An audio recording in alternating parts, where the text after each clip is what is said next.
तो दोस्तों आज हम जिस मूवी के बारे में बात करने जा रहे हैं उस मूवी का नाम है मद्रास कैफ़े। फिल्म की शुरुआत जफना से होती है जहां एक बस को आर्म्ड मैन रोक लेते हैं और सारे पैसेंजर्स को मासकर कर देते हैं। फिर कहानी शिफ्ट होती है कसौली में एक बेडेड आदमी पे। विक्रम सिंह टीवी पर न्यूज़ आती है कि श्रीलंका प्रेसिडेंट एक सुसाइड बॉम्बर के ब्लास्ट में मार दिए गए हैं। विक्रम एक नियर बाई चर्च जाते हैं। प्रीस्ट उससे पूछता है कि कॉन्स्पिरेसी के बारे में। जब विक्रम कहता है कि हमारे प्राइम मिनिस्टर को उस साजिश से बचाया जा सकता था। यहीं से विक्रम अपनी कहानी बताना शुरू करता है। फ्लैशबैक 5 साल पहले ले जाता है जहां श्रीलंकन मिलिट्री और तमिल मिलिटेंट ग्रुप के बीच कन्फ्लिक्ट एक्सट्रीम लेवल पर पहुंच गए थे। तमिल यूथ ने हथियारों का सहारा लिया और ज्वाइन कर लिया लिबरेशन तमिल फ्रंट को, LTF को। लीडर अन्ना भास्करन को जिसके character real life LTTE leader Prabhakaran पे बेस्ड था। इंडियन प्राइम मिनिस्टर संजय गुरु बख्शानी डिसाइड करते हैं कि श्रीलंकन गवर्नमेंट के साथ एक पीस अकॉर्ड साइन किया जाए, पर अन्ना इस अकॉर्ड को मानने से इनकार कर देता है और इंडियन पीस कीपिंग फोर्सेस को वापस बुलाना पड़ता है।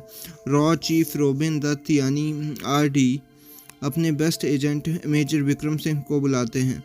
RD और उसके डेप्यूटी स्वरूप अभिजीत दत्त से स्ट्रेटजी डिस्कस करने के बाद विक्रम श्रीलंका के लिए निकल पड़ता है। वहां उसकी मुलाकात होती है वार कॉरेस्पोंडेंट जय साहनी से।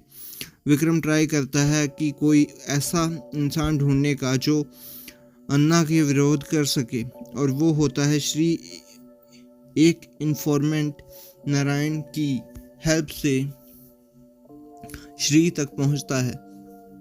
विक्रम उसे प्रॉमिस करता है कि इंडियन आर्म्स सप्लाई करेगा ताकि वो अन्ना के खिलाफ खड़ा हो सके। 6 जुलाई को आर्म्स डील फिक्स होती है, लेकिन डील फ्लॉप हो जाती है। LTF सरप्राइज अटैक करता है। विक्रम का एक एसोसिएट मार दिया जाता है और वेपन्स कंसाइनमेंट भी चला जाता है। बालकृष्ण इंस्पायर्ड बाय KV उन्नी कृष्णन विक्रम से गुस्सा होते हैं और उसे कोलंबो सेफ हाउस में भेज देते हैं।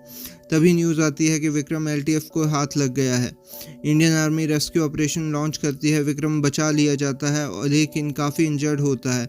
बालकृष्ण उसे कह देता है कि वो श्रीलंका छोड़ दे क्योंकि अब दोनों कैंप्स उसकी जान के पीछे पड़े हुए हैं। विक्रम को बालकृष्ण पे शक होने लगता है और अपने आदमी को SP को सीक्रेटली बालकृष्ण के एक्शंस मॉनिटर करने के लिए कहता है। वार कॉरेस्पोंडेंट का डिस्गाइज लेकर विक्रम मलाया इंस्पायर्ड बाय महेंद्र राजा से मिलता है जो अन्ना का सेकंड इन कमांड होता है।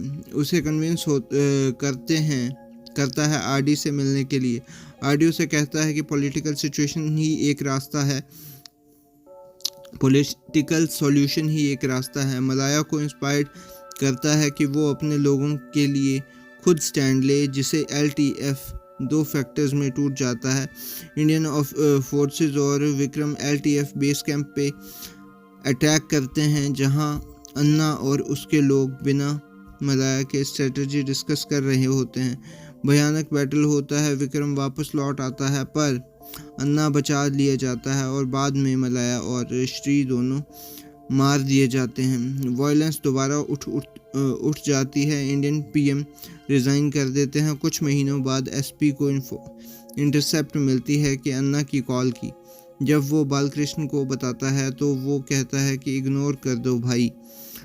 SP समझ जाता है कि बालकृष्ण ही मोल हो सकता है। वो इंटरसेप्ट्स और फाइल्स लेके भाग जाता है। बालकृष्ण बाकी सब डॉक्यूमेंट्स डिस्ट्रॉय कर देता है।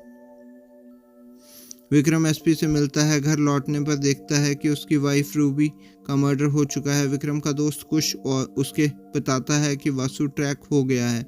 थिएटर से वासु को उठा के इंटेरोगेट करता है। वासु बता देता है कि बालकृष्ण ही एक लीक था, पर सिंगापुर के रीड के साथ मिल के काम कर रहा था।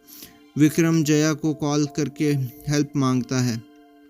जया एग्री करती है। विक्रम को बैंकॉक भेज देती है। वहाँ एक सोर्स दिबांग उसे एक टेप देता है जिसमें दिखाया जाता है कि बालकृष्ण हनी ट्रैप का शिकार हुआ था, जिसे उसने सब सीक्रेट्स लीक कर दिए। बाद में बालकृष्ण सुसाइड कर लेता है। दिल्ली में रॉ बालकृष्ण के फेक पासपोर्ट्स और बैंक अकाउंट्स ट्रेस कर लेती है। आरडी समझ जाता है कि कोड रेड है, एक पीएम का असैसिनेशन प्लान हो रहा है। विक्रम को ऑर्डर दिया जाता है मिशन को संभालने का। इंडिया भर में मैनहंट चालू हो जाता है। एलटीएफ के कई एसोसिएट्स पकड़े जाते हैं। मद्रास रॉ ऑफिस में ऑफिसर अर्जुन एक कन्वर्सेशन डिकोड करता है बॉम्ब मेकर विजयन जोसेफ और अन्ना के बीच। ऑफिसर ऋषि तरुण वाली ये इन्फॉर्मेशन विक्रम को देता है। कानन एक एलटीएफ एसोसिएट जो मदुरई जेल में होता है, उसे भी इंटेरोगेट किया जाता है। कानन बताता है कि कुछ सस्पिशियस रिफ्यूजीज तमिलनाडु आते हैं। विक्रम और जया एक छोटी सी बात पर इमोशनल मुलाकात करते हैं। एयरपोर्ट पे विक्रम एक क्लॉक पे एक्स देखता है, समझ जाता है कि असैसिनेशन रात को 10 बजे प्लान किया गया है। आरडीएक्स प्राइम मिनिस्टर को कॉल करके रैली कैंसिल करने के लिए कहता है, लेकिन वो मना कर देता है। विक्रम विजयन को पकड़ लेता है और बुलाता है कि सुसाइड बॉम्बर प्लास्टिक एक्सप्लोसिव्स के यूज़ करेगा जो मेटल डिटेक्टर से डिटेक्ट नहीं होता है। रैली के दिन विक्रम फुल स्पीड में साइट पे पहुंच जाता है, लेकिन बॉम्बर एक औरत एक्सपीएम के गले में माला डाल देती है और झुकते हुए ब्लास्ट कर देती है। एक्सपीएम बॉम्बर और कई लोगों की मौत हो जाती है।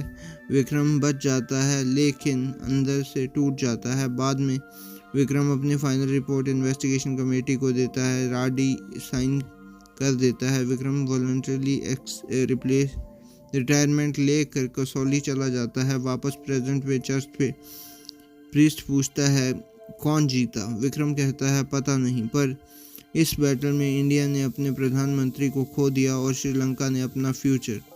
वो टैगोर की लाइन्स रिसाइट करता है, where the mind is without fear, और अपना घर छोड़कर चला जाता है।